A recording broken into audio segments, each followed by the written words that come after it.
Frontline Updates, where we delve deep into military strategies and updates from conflict zones.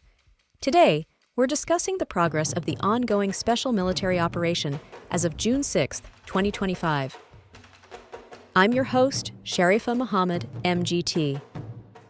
I'm Colonel AC Ogun Toye, an infantry officer.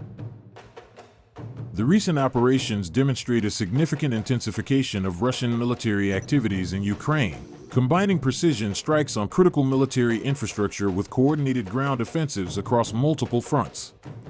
The reported liberation of strategic settlements and the substantial losses inflicted on Ukrainian forces suggest a concerted effort to weaken Ukraine's military capabilities and gain territorial advantage. The successful interception of various Ukrainian aerial threats indicates a robust and responsive air defense system capable of mitigating potential retaliatory strikes. Welcome to Frontline Updates, the podcast that brings you in-depth insights into military operations from those leading them on the ground. Today, we're joined by Colonel AC Ogun Toye, an infantry officer monitoring critical missions on the progress of the special military operation as of today. Colonel Ogun Toye, thank you for being with us. Thank you. It's good to be here. Colonel, let's begin with the air, sea, and land-based strike package Russia executed last night. What was the core objective and how was it organized? This strike was the kinetic culmination of a week-long shaping phase. Russian planners blended long-range cruise missiles launched from Black Sea vessels, air-launched Kh-101 and Kh-555 variants from strategic bombers, and Iskander land-based missiles, then overlaid a second wave of loitering munitions, essentially Garand II-class drones, to saturate Ukrainian air defenses. The primary purpose was threefold. First, to cripple design bureaus and production workshops that feed Ukraine's scarce supply of precision drones and glide bombs. Second, to collapse the logistics chain by hitting flight training centers and depots storing Western supply kit before it can be dispersed. And third, to send a strategic signal that Moscow can impose cost at depth in response. What prompted this escalation in Russian military activity? The escalation appears to be a direct response to Ukraine's Operation Spider's Web, a coordinated drone attack on Russian air bases that reportedly damaged or destroyed a significant number of strategic bombers. Russia characterized Ukraine's actions as terrorist acts and stated that their strikes were retaliatory measures aimed at deterring further Ukrainian aggression. You mentioned that the aerial barrage capped a week of ground activity. In the Northern Theater, Russian units say they liberated 4 settlements in Sumy. From an operational art perspective, why push there now? The Sumy corridor is more than a border nuisance. It's a springboard for flanking movement toward Ukraine's critical rail line from Romny to Kharkiv. By seizing Alexeivka, Andriivka, Vodolagi, and Kondratovka, the North Group stretched Ukrainian territorial defense battalions thin. The Russians paired that advance with persistent UAV reconnaissance and artillery interdiction on Ukrainian bridging assets across the Syal River. Over the course of 7 days, they claimed to have removed over 1,500 Ukrainian personnel and, crucially, destroyed 2 HIMARS launchers which had been harassing Belgorod-Kursk logistics routes. The doctrine at play is classic positional warfare: clear a tactical salient, plug in air defense detachments, then use that foothold to interdict deeper rail nodes. Yet Sumy is only one slice of the front. The West Group reported taking Redkadub in Donetsk. How does that dovetail with the northern pressure? Think of it as synchronized pressure on non-contiguous seams. While the North Group fixes Ukrainian reserves, the West Group punches through a previously static sector between Kupiansk and the Oskil Reservoir.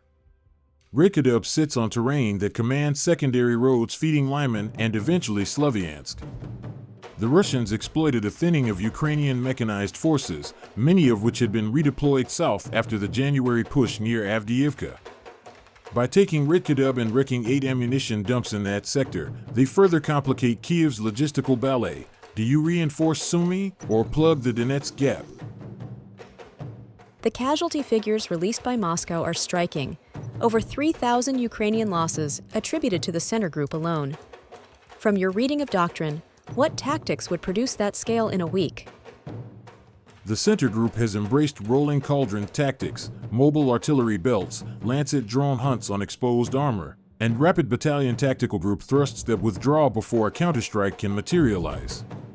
Crucially, they paired EW suppression of Starlink terminals with glide bombs to isolate Ukrainian company strongpoints.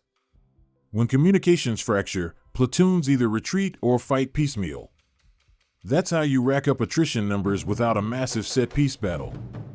The destruction of a US-made Bradley and multiple M113s fits this pattern. Western armor pushed forward in penny packets, then was bracketed by Krasnopol laser-guided shells once drones identified them.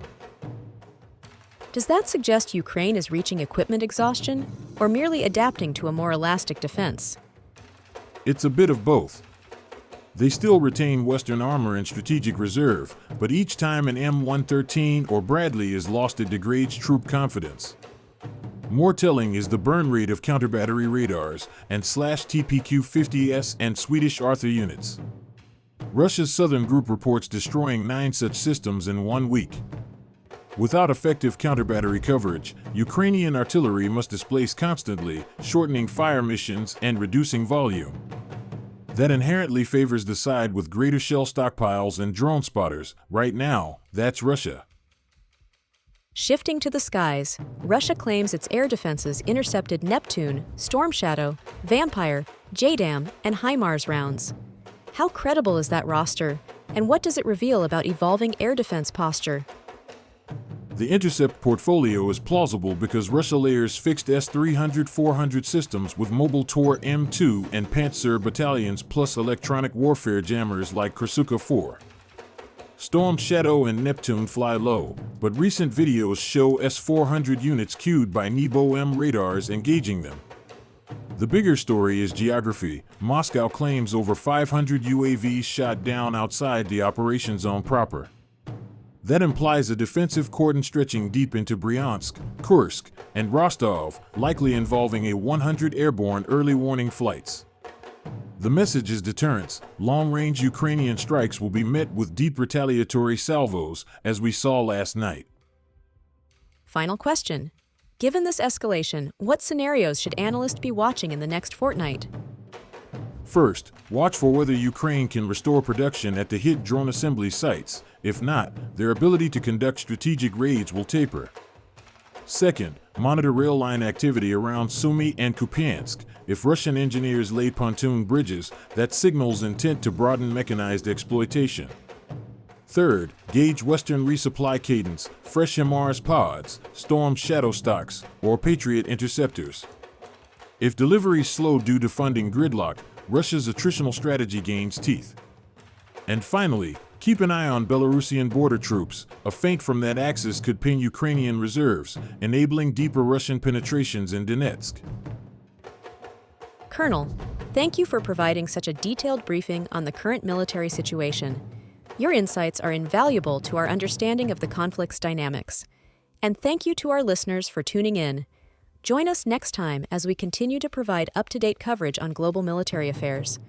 Stay with us for more updates and expert analyses on global defense and security issues. Stay informed, stay secure. Thank you for the opportunity. The recent operations indicate a strategic shift by Russia to intensify pressure on Ukraine's military infrastructure and capabilities. The combination of aerial and ground assaults aims to weaken Ukraine's defense and production capacities. This escalation could potentially alter the dynamics of the conflict, depending on the international community's response and Ukraine's ability to withstand it. This has been Frontline Updates. Subscribe for daily military briefings and in-depth strategic analysis. Visit our platform for maps, transcripts, and exclusive Frontline updates from commanders in theater.